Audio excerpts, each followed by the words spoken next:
On est tous confrontés à ce moment où on a une personne de notre famille avec qui on aimerait faire du business.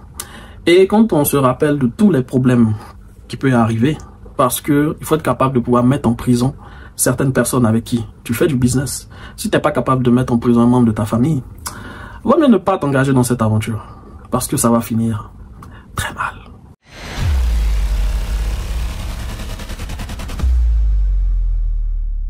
Bienvenue sur ma chaîne, moi c'est Chuno Kevin, je suis expert en transformation digitale, je t'aide à passer de l'étape de l'idée à un produit digital.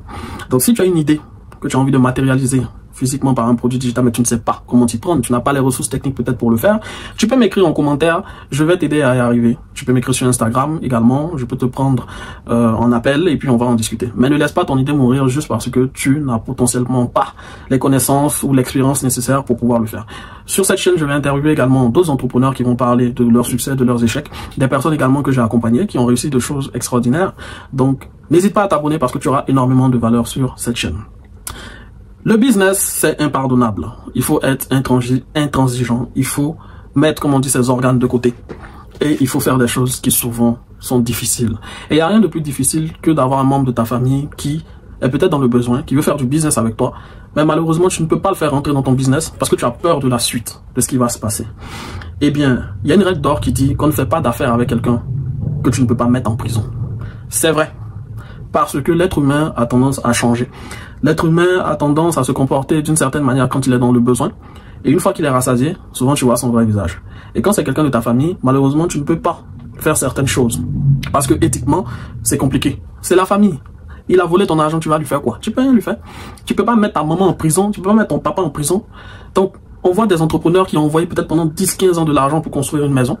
Pour finir, ils retournent au pays. Ils se retrouvent même pas avec un terrain, c'est des chaises, même s'ils ont eu des chaises, même c'est bon.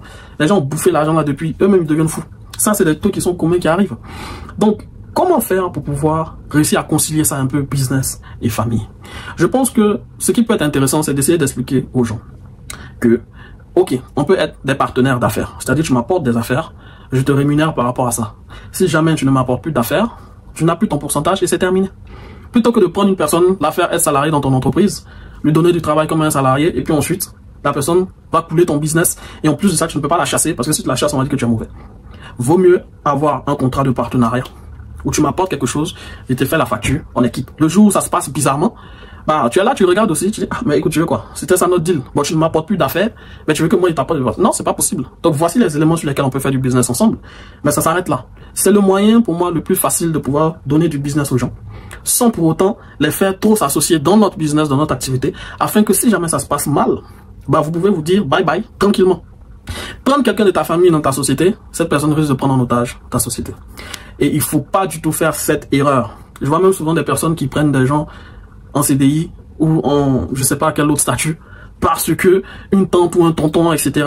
a demandé expressément de le faire. C'est très compliqué de dire non dans ce genre de situation, sachant que les gens savent très bien que tu as la possibilité de le faire. Et c'est pour ça que justement, il faut pouvoir mettre une certaine limite, un certain cercle autour de toi, où les gens ne savent pas vraiment ce que tu fais. Ça sert à rien de forcément exploser et quand vraiment ça marche, que Dieu a fait que ça a bien marché pour toi et tout, que tout le monde sache tout ce que tu fais. Vivre heureux, c'est souvent vivre caché. Malheureusement, on est dans une société comme ça. Et il est préférable que peu les gens savent sur toi et peu quelqu'un peut détruire ce que tu as construit. En tant qu'entrepreneur, c'est une valeur fondamentale qu'il faut avoir. Il faut savoir conserver ce qu'on a bâti dans le creux de sa main. Et que très peu de personnes sachent concrètement ce que tu fais. Tu peux parler d'un business que tu fais. Tu n'es pas obligé de parler de tous les business que tu fais. Surtout pire, sur des business où bah, c'est ça qui te fait gagner le plus d'argent. Donc, si on te demande, tu peux dire, bon, bah, moi, je suis dans tel domaine, mais ils ne savent pas réellement ce que tu fais. Soit le plus vague, soit le plus évasif. Et c'est pareil pour ceux qui ont souvent aussi des relations. Par exemple, ta femme ou ta copine, bah, elle veut peut-être rentrer dans ton business parce que, bah, elle fait pas une activité ou elle fait une activité, mais c'est pas intéressant. Il y a des opportunités qu'elle voit. Mais c'est la pire des choses à faire. Parce que le jour où ça ne va pas aller, comment vous allez faire pour concrètement vous séparer d'un point de vue business? Imagine-toi que ton ex, elle est dans ta société. Bon, si tu l'as viré là, on va dire c'est parce que vous n'êtes plus ensemble que tu l'as viré. Bon bref, tu as tout ce stress inutile. Les entrepreneurs n'ont pas envie d'avoir un stress inutile.